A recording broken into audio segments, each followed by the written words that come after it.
ಇನ್ನು ದಕ್ಷಿಣ ಅಮೆರಿಕದ ವೆನೆಜುವೆಲಾದಲ್ಲಿ ಭಾರೀ ಪ್ರಮಾಣದ ಭೂಕಂಪ ಸಂಭವಿಸಿದೆ. ರಿಕ್ಟರ್ ಮಾಪನದಲ್ಲಿ 7.2 ಹಾಗೂ 7.5ರಷ್ಟು ತೀವ್ರತೆ ಈ ಒಂದು ಭೂಕಂಪ ದಾಖಲಿಸಿದೆ.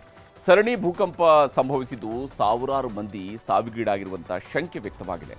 ಬುಧವಾರ ಸಂಜೆ 7.2 ಮತ್ತು 7.5 ತೀವ್ರತೆಯ ಭೀಕರ ಭೂಕಂಪಗಳು ಭೂಮಿಯನ್ನು ನಡುಗಿಸುತ್ತಿದ್ದಾವೆ.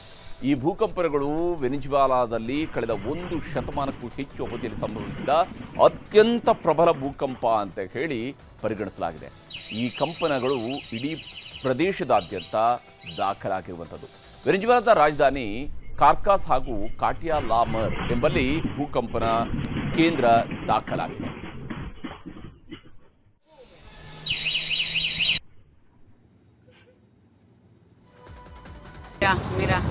ಭೂಕಂಪದ ವಾತಾವರಣ ಇತ್ತು ಅಂತೇಳಿ ನಾವು ಈ ದೃಶ್ಯಗಳ ಮೂಲಕವಾಗಿ ನೋಡ್ತಾ ಇದ್ವಿ. ಜನ ಆತಂಕಿತರಾಗಿ ಮನೆಗಳಿಂದ ಹೊರಗಡೆ ಬಂದಿದ್ದಾರೆ, ಹೊರಗೆ ಬಂದು ನೋಡಿದ್ದಾರೆ. ಸಂಜೆ ಹೊತ್ತಾಗಿರೋದ್ರಿಂದಾಗಿ ಬಹುತೇಕರು ಈ ಭೂಕಂಪನದ ಅನುಭವವನ್ನು ನೋಡಿದ್ದಾರೆ, ಹೊರಗಡೆ ಬಂದು ನಿಂತಿದ್ದಾರೆ. ಆದರೆ ಬಹಳಷ್ಟು ಕಡೆಗಳಲ್ಲಿ ಕಟ್ಟಡಗಳೇ ಉರುಳು ಬಿದ್ದಿದ್ದಾವೆ, ಸಂಪೂರ್ಣ ನಾಮಾವಶೇಷವಾಗಿ ಹೋಗಿದ್ದಾವೆ. ವಿಶೇಷವಾಗಿ ವೆನೆಜುವೆಲಾ ದೇಶಾದ್ಯಂತ ತುರ್ತು ಪರಿಸ್ಥಿತಿಯನ್ನು ಘೋಷಿಸಲಾಗಿದೆ. ವೆನೆಜುವೆಲಾದಲ್ಲಿ ಸಂಭವಿಸಿದ 2 ಪ್ರಬಲ ಭೂಕಂಪಗಳ ಹಿನ್ನೆಲೆಯಲ್ಲಿ ಅಮೆರಿಕದ ಅಧ್ಯಕ್ಷ ಡೊನಾಲ್ಡ್ ಟ್ರಂಪ್ ನೆರವಿನ ಭರವಸೆಯನ್ನು ಕೊಟ್ಟಿದ್ದಾರೆ. ಅಮೆರಿಕ ಅಧ್ಯಕ್ಷ ಡೊನಾಲ್ಡ್ ಟ್ರಂಪ್ ತಮ್ಮ ಟ್ರುತ್ ಸೋಷಿಯಲ್ ಖಾತೆಯಲ್ಲಿ ವೆನೆಜುವೆಲಾದ ಜನರಿಗೆ ತಟ್ಟಿದ 2 ಭಾರೀ ಭೂಕಂಪಗಳು ಅಪಾರ ಪ್ರಮಾಣದ ಹಾನಿಯನ್ನು ಉಂಟು ಮಾಡಿದ್ದು ಭಾರೀ ಸಂಖ್ಯೆಯ ಸಾವುಗಳಿಗೆ ಕಾರಣ ಆಗಿದೆ. ಅಮೆರಿಕ ಎಲ್ಲ ರೀತಿಯಾದಂತಹ ನೆರವು ನೀಡುವುದಕ್ಕೆ ಸಿದ್ಧವಾಗಿದೆ. ತ್ವರಿತವಾಗಿ ಕಾರ್ಯಪ್ರವೃತ್ತರಾಗೋದಕ್ಕೆ ನಮ್ಮ ಸರ್ಕಾರದ ಎಲ್ಲ ಇಲಾಖೆಗಳಿಗೂ ನಾನು ಸೂಚನೆ ನೀಡಿದ್ದೇನೆ ಅಂತೇಳಿ ಟ್ರುತ್ನಲ್ಲಿ ಅವರು ಬರ್ಕೊಂಡಿದ್ದಾರೆ. ಆದರೆ ವೆನೆಜುವೆಲಾದ ಸ್ಥಿತಿ ಮಾತ್ರ ಸಂಪೂರ್ಣವಾಗಿ ಸ್ಮಶಾನದಂತೆ ಆಗೋಗಿದೆ.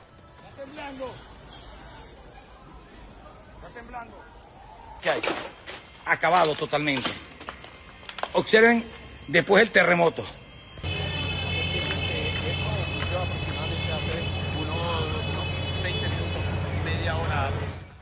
ಈಗ ರಾಜ್ಯ ದೇಶ ವಿದೇಶಗಳ ಮತ್ತಷ್ಟು ಪ್ರಮುಖ ಸುದ್ದಿಗಳನ್ನು ಕ್ವಿಕ್ ಆಗಿ ನೋಡ್ತಾ ಹೋಗೋಣ.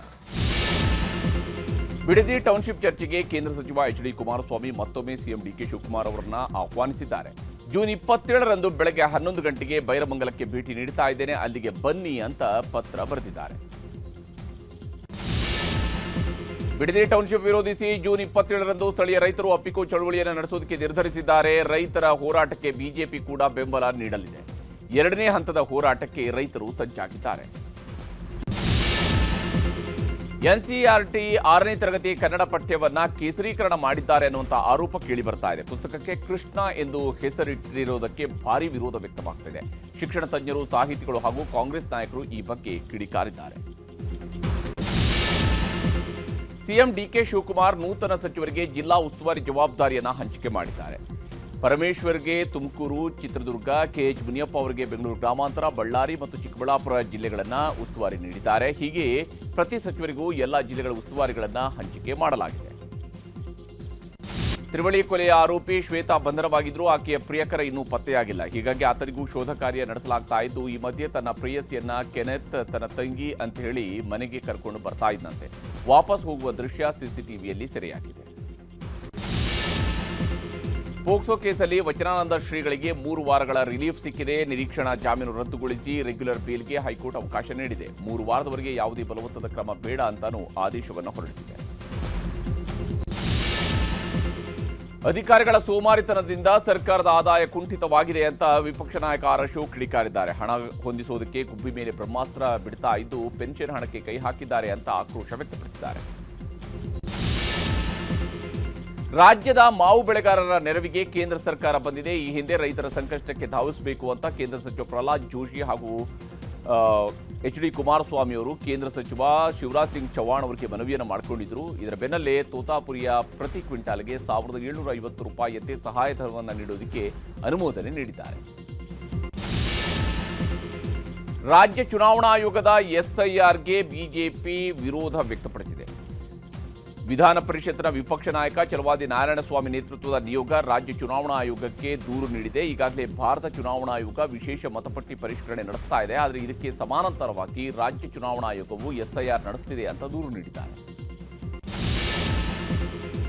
ವಿರೋಧ ಪಕ್ಷದ ನಾಯಕ ಆರ್ ಅಶೋಕ್ಗೆ ರಾಜ್ಯ ಸರ್ಕಾರ ಕಡೆಗೂ ಮನೆ ಹಂಚಿಕೆ ಮಾಡಿದೆ. ಬೆಂಗಳೂರಿನ ಸ್ಯಾಂಕಿ ರಸ್ತೆಯ ನಂಬರ್ 31 ಪ್ರತಿಪಕ್ಷ ನಾಯಕ ಆರ್ ಅಶೋಕ್ಗೆ ಹಂಚಿಕೆ ಮಾಡಲಾಗಿದೆ. ಸಚಿವರಾದ ಯುಟಿ ಖಾದರ್ಗೆ ಕುಮಾರ ಕೃಪಾ ಪೂರ್ವದ ನಂಬರ್ 1ರಲ್ಲಿರುವ ಮನೆ ನೀಡಿದರೆ, ಪ್ರಿಯಾಂಕ್ ಖರ್ಗೆ ಹಾಗೂ ಸತೀಶ್ ಜಾರಕಿಹೊಳಿಗೆ ಈ ಹಿಂದೆ ಇದ್ದ ಮನೆಗಳನ್ನೇ ಹಂಚಿಕೆ ಮಾಡಲಾಗಿದೆ.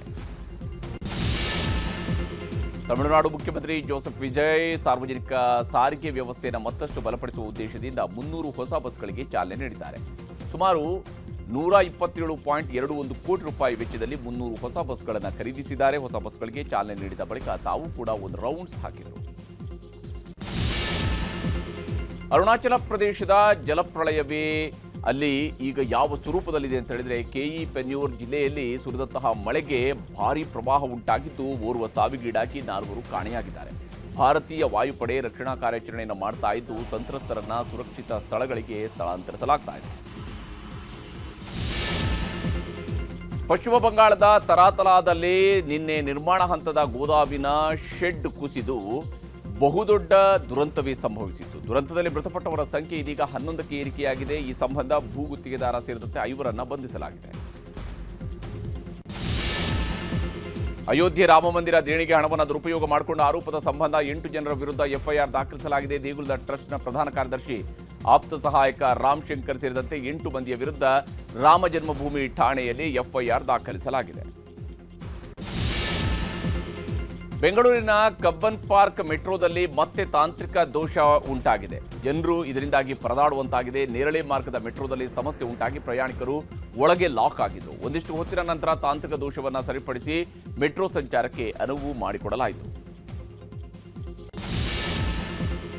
ಕೇಂದ್ರ ಸರ್ಕಾರ ಪಾಸ್ಪೋರ್ಟ್ ಶುಲ್ಕವನ್ನು ಹೆಚ್ಚಿಸ್ತಾ ಇದೆ. ಈ ಸಂಬಂಧ ವಿದೇಶಾಂಗ ವ್ಯವಹಾರಗಳ ಸಚಿವಾಲಯ ಅಧಿಸೂಚನೆಯನ್ನು ಹೊರಡಿಸಿದ್ದು, ಜುಲೈ 1ರಿಂದ ಪರಿಷ್ಕೃತ ದರಗಳು ಜಾರಿಗೆ ಬರಲಿವೆ. ಹೊಸ ಪಾಸ್ಪೋರ್ಟ್ ಅರ್ಜಿಗಳು, ನವೀಕರಣಗಳು, ತತ್ಕಾಲ್ ಸೇವೆಗಳು ಮತ್ತಿತರ ಪಾಸ್ಪೋರ್ಟ್ ಸಂಬಂಧಿತ ಸೌಲಭ್ಯಗಳಿಗೆ ಹೊಸ ಶುಲ್ಕಗಳು ಅನ್ವಯಿಸಲಿವೆ.